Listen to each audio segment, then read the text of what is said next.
हमारे YouTube channel knowledge and demonstration centre में आपका स्वागत है। मित्रों, पिछले सिविल सर्विसेज के कई परीक्षाएं आयोजित हुई है, जिसमें कि इतिहास विषय से कुछ ऐतिहासिक कथन और वो कथन कहाँ से लिया गया था, किसने कहा था, इससे संबंधित प्रश्न पूछे गए थे, जो परीक्षार्थी थे उनको काफ़ी कठिन लगे थे और ये किसी पुस्तक में इकट्ठा संकलित रूप से नहीं मिल पा रहा था। हमने कोशिश किया है कि इन ऐतिहासिक कथनों को इकट्ठा करके संकलित करके आप लोगों के सामने प्रस्तुत कर सकूं, जिससे आने वाली सिविल सेवा परीक्षाएं जैसे बीपीएससी हुआ, जैसे सीडीपीओ हुआ, जैसे अभी बिहार में सचिवालय सहायक की परीक्षाएं होने जा रही है, उसमें हुआ, इससे प्रश्न पूछे जा सकते हैं और ये संकलित रूप से एक जगह कहीं मिलता नहीं है। हमने कोशिश किया है आपके लिए कि इन जो कठिन प्रश्न है, ऐतिहासिक कथन और उसके कहाँ से लिया गया है और किसने कहा है इस कथन को, एक ऑथेंटिक रूप से विभिन्न पुस्तक जैसे कि आपको इतिहास के जो हरिश्चंद्र वर्मा हुए, फिर झांसी माली हुए और जो स्तरीय पुस्तक हैं उससे हमने लिया है। अच्छा लगेगा, आशा करते हैं कि आपको ये काफ़ी लाभदायक होगा। आइए हम शुरू करते हैं। कुल मिलाकर के हमने इसे 6 पार्ट में बनाया है, काफ़ी लंबा है, 6 पार्ट में बनाया है क्योंकि ये वीडियो काफ़ी लंबा हो जाएगा। 6 पार्ट में जो प्रथम पार्ट है वो वैदिक काल और सिंधु घाटी सभ्यता का जो काल है उसमें जो कथन है उसे मैंने लिया है। इसमें करीब 30 से लेकर के 34 30 से लेकर 34 लगभग कथन होंगे। हम देखते हैं और भी कथन, अगर आप लोग को लगे कि इसमें और कथन जोड़े जा सकते हैं तो आप लोग कमेंट करिएगा, इसमें कुछ सलाह दीजिएगा कि क्या आगे सुधार हो सकता है। हम उन कथनों को जोड़ेंगे और आप भी अपने कमेंट में डालिएगा। तो आइए हम शुरुआत करते हैं।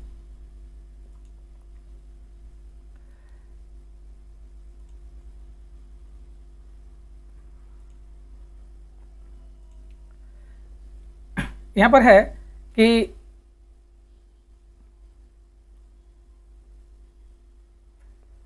भारतीय इतिहास के कुछ अति महत्वपूर्ण और परिचयोपयोगी कथन है। ये पार्ट 1 है, ये पार्ट 1।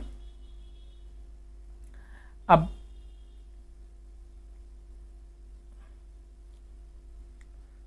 देखते हैं।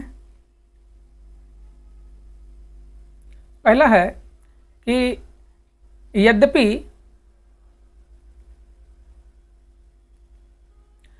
यूनानी मलेच्छ हैं किंतु वे ज्योतिष के विद्वान हैं, इसलिए प्राचीन ऋषियों की भांति पूज्य हैं।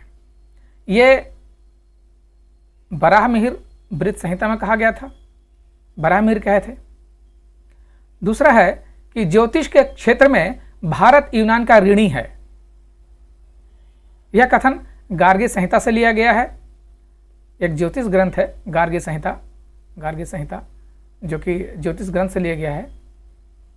तीसरा है कि अरुणत यवन साकेतम अरुणद यवन माध्यिकाम, अर्थात यवनों ने साकेत और माध्यमिका को रौंद डाला। यह कथन पतंजलि महाभाष्य से लिया गया है। पतंजलि जो है महाभाष्य है, पतंजलि जो आप जानते हैं कि पुष्यमित्र सुंग के दौरान एक इतिहासकार थे, कवि थे पतंजलि, तो वहाँ से लिया गया है।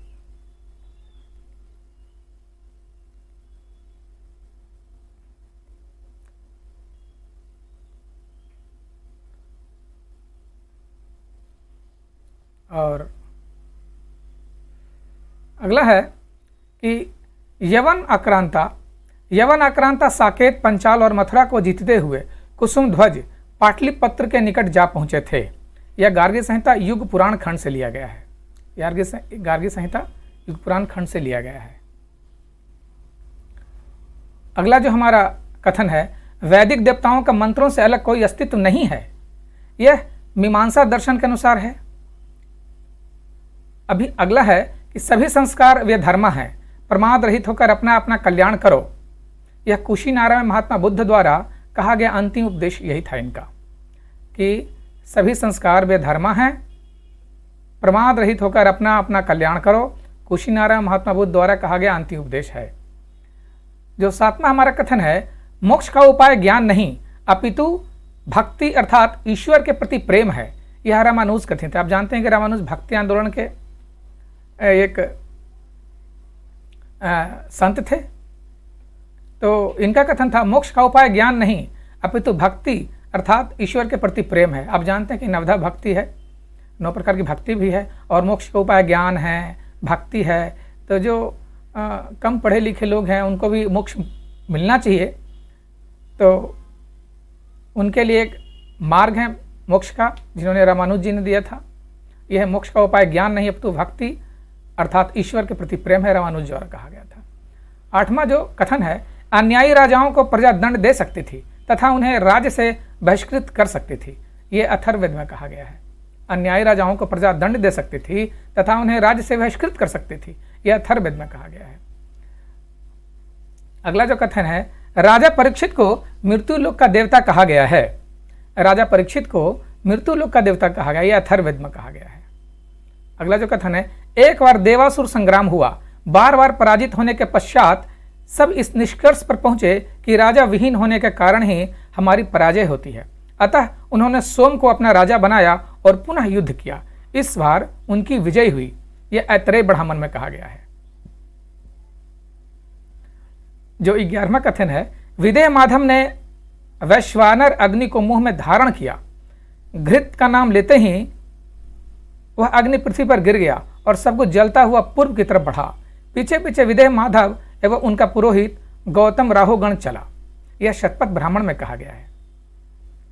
12वां जो है, मैं कवि हूं, मेरा पिता वैद्य है और मेरी मां अन्न पीसने वाली है। यह वैदिक ऋषि अंगिरस ने ऋग्वेद के 9वें मंडल में कहा गया है। अब जानते हैं कि टोटल 10 मंडल है और 10-28 सूक्त है।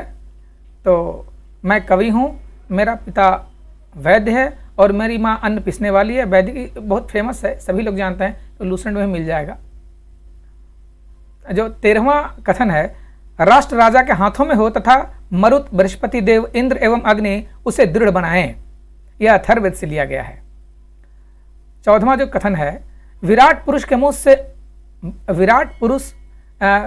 के मुख से ब्राह्मण, उसकी बाहुओं से क्षत्रिय, जंघाओं से वैश्य तथा पैरों से शूद्र उत्पन्न हुए।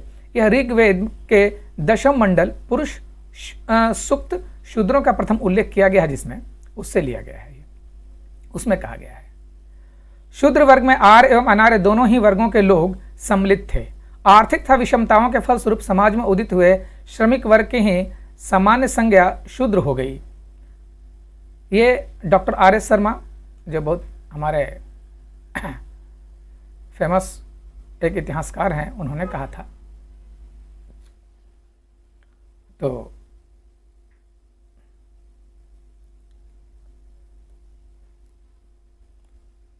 अगला है, सभा और समिति प्रजापत्र की 2 पुत्रियां हैं, यह अथर्ववेद से लिया गया है। सभा और समिति प्रजापत्र की 2 पुत्रियां हैं, यह अथर्ववेद में कहा गया है। 17वां जो कथन है, सत्यमेव जयते, बहुत प्रसिद्ध ये कथन है। हमारे जो भारत सरकार के जो शेर का निशान है उसके नीचे लिखा हुआ रहता है सत्यमेव जयते। यह मुंडकोपनिषद से लिया गया है। यह प्रश्न काफ़ी पूछा गया है कई परीक्षाओं में, SSC, UPSC, PCS सब में पूछा गया है, रेलवे में। ये बहुत प्रसिद्ध जो कथन है, सत्यमेव जयते कहाँ से लिया गया? मुंडकोपनिषद से लिया गया है, सभी लोग जानते हैं करीब करीब इसे। अस्तो मा सद्गमय ऋग्वेद से लिया गया है। आर्यों का आदि देश भारत या ब्रह्मर्षि देश था, यह गंगानाथ झा द्वारा कहा गया है। यह कथन गंगानाथ झा का कहा गया है। सप्त सैंधव प्रदेश आर्यों का मूल निवास है, डॉक्टर अविनाश चंद्र दास द्वारा कहा गया है। आर्यों का मूल निवास मध्य एशिया है, यह मैक्स मूलर 1859 में कहे हैं। आर्यों का मूल निवास कहाँ है? मध्य एशिया है, ये मैक्स मूलर। देखिए, मध्य एशिया, म से मध्य एशिया, म से मैक्स मूलर, आप इसे याद कर सकते हैं। आर्यों का मूल निवास बैक्ट्रिया है, यह JG रोड, JG रीड होना चाहिए, रोड। 1820 में ईरानी ग्रंथ जिंद अवस्था के आधार पर कहा गया है। आर्यों का आदि देश हंगरी अथवा डेन्यूब घाटी है, यह गाइल्स ने कहा था, है ना। हंगरी, देखिए नाम है, याद करने में आसान होगी। हंगरी बने भूखा, ऐसे कंट्री है ये, लेकिन याद करने के ख्याल से यह गाइल्स है। जो अगला कथन है, आर्य तिब्बत के मूल निवासी थे, यह हमारे दयानंद सरस्वती साहब का कथन है कि आर्य तिब्बत के मूल निवासी थे। अगला जो कथन है, उत्तरी ध्रुव आर्यों का मूल निवास था, यह बाल गंगाधर तिलक बोले थे। अब इसमें वैदिक सभ्यता से इतना ही मैंने संकलन किया है, और आगे और भी इसमें कुछ होगा तो आप लोग कमेंट में दीजिए उत्तर और कथन लिखिए, लोगों को लाभ होगा, सभी को लाभ होना चाहिए। सिंधु सभ्यता से संबंधित प्रश्न है, सिंधु सभ्यता से संबंधित जो कथन है उसमें कि हड़प्पा और मोहनजोदड़ो को एक विस्तृत साम्राज्य की जुड़वा राजधानी कहा है, ये स्टुअर्ट पिगट साहब कहे हैं। कथन ये एक कथन जो है, हड़प्पा और मोहनजोदड़ो को एक विस्तृत साम्राज्य की जुड़वा राजधानी कहा है स्टुअर्ट पिगट। सिंधु सभ्यता के अंत का मुख्य कारण विशाल पैमाने पर जल प्लावन था, ये एम.आर. सहनी का कथन है। सिंधु सभ्यता के पतन का कारण बाढ़ था, यह मैके व मार्शल का कथन है। सिंधु सभ्यता का पतन जलवायु परिवर्तन के कारण हुआ, यह ऑरेल स्टाइन का कथन है। सिंधु सभ्यता का पतन प्रशासनिक शिथिलता के कारण हुआ, जॉन मार्शल का कथन है। सिंधु सभ्यता का पतन विदेशी आक्रमण एवं आर्यों का आक्रमण हुआ, उसके वजह से हुआ, ये गार्डन चाइल्ड और व्हीलर बताइए। इन्होंने कहा सिंधु सभ्यता का पतन विदेशी आक्रमण एवं आर्यों के आक्रमण से हुआ। आर्य लोग आक्रमण क्यों किए होंगे? हालांकि गार्डन चाइल्ड है और व्हीलर साहब का कथन है, इतिहासकार हैं ये। मेसोपोटामिया प्रेरक है सिंधु सभ्यता की, मेसोपोटामिया प्रेरक है सिंधु सभ्यता की, यह व्हीलर साहब का कथन है। सिकंदर ने संपूर्ण भारत की भौगोलिक स्थिति का वर्णन लोगों से सुना था, यह स्ट्रेबो का कथन है। और जो 34वां कथन है, मिस्र तथा बेबीलोनिया के समान भारत में ईसा से 3000 वर्ष पूर्व एक सर्वथा स्वतंत्र व्यक्तित्वशाली सभ्यता तथा संस्कृति थी, यह प्रोफेसर चाइल्ड का कथन है। इतना कथन हमने संकलन किया है वैदिक सभ्यता के काल से और सिंधु सभ्यता काल से। और अगला जो हमारा पार्ट रहेगा उसमें मौर्य काल और मौर्योत्तर काल लेंगे। तो हमारा वीडियो को सब्सक्राइब करिए ताकि हम जब भी वीडियो डालें तो आपको सबसे पहले ये वीडियो आप तक पहुँचे, नोटिफिकेशन पहुँच जाए। और इन्हीं शब्दों के साथ जय हिंद, जय भारत।